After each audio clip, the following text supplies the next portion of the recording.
So hari ni kita orang check in dekat Hotel Olympic Malaysia. Hotel ni memang terletak betul-betul tengah bandar. Tapi jangan risau, dia sediakan parking percuma. So memang senang, tak perlu fikir pasal parking. Jom kita masuk tengok kat dalam. Untuk kali ni, kita orang ambil Junior Suite. Dalam bilik ni memang unik sikit. Dia ada katil 2 tingkat macam rumah kecil. Memang sesuai untuk budak-budak. Boleh main, boleh tidur. Memang seronok. Hotel ni pun memang dekat sangat dengan Menara 118. Nanti kita keluar, kita tengok kejap lagi. Dari segi kemudahan, basic semua cukup. Walaupun tak lengkap macam hotel besar. Tapi untuk stay 1-2 malam, kira selesa lah. Cuma kena tahu, dalam ni tak ada peti ais, tak ada swimming pool, tak ada playground. So kebanyakan masa memang kita orang akan spend dalam bilik je. Tapi yang bestnya, bila anak-anak dah start main dalam rumah kecil tu, memang tak sedar masa berjalan. 2-3 jam tu terasa macam kejap je. Memang sesuai kalau nak bawa anak kecil, lagi-lagi bawah 6 tahun. Okey, jom kita keluar pula.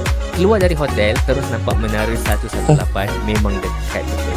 Sebelah hotel tu ada MRT station, so nak ke mana-mana pun memang mudah. Banyak tempat boleh pergi dekat kawasan ni, area bandar, macam-macam lagi. So kita orang datang ni, menara ni masih dalam construction, so kita tak dapat masuk. So kita orang just decide untuk explore MRT. Masuk je dalam MRT ni, memang terkejut. Cantik punya MRT yang ni. Gila dia punya ni, nampak? Batu. Memang pot best kalau nak tangkap gambar.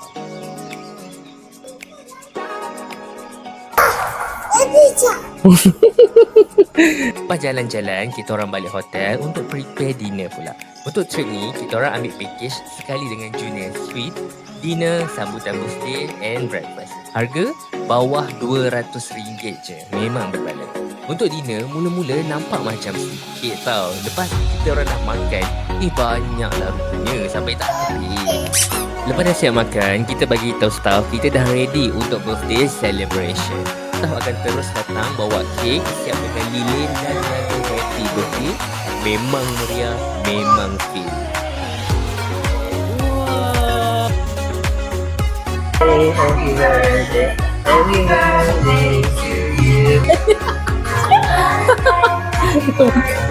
Happy birthday to you.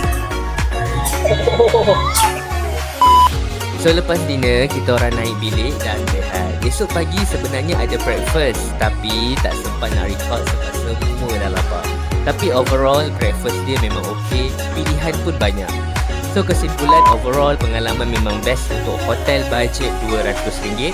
Kelebihan lokasi strategik, dekat MRT, dekat Menara 118, sesuai untuk family kecil. Kekurangan dia tak ada peti ais, dia tak ada pool, dia tak ada playground, tapi still berbaloi, especially kalau plan nak jalan-jalan sebab public transport dia memang dekat.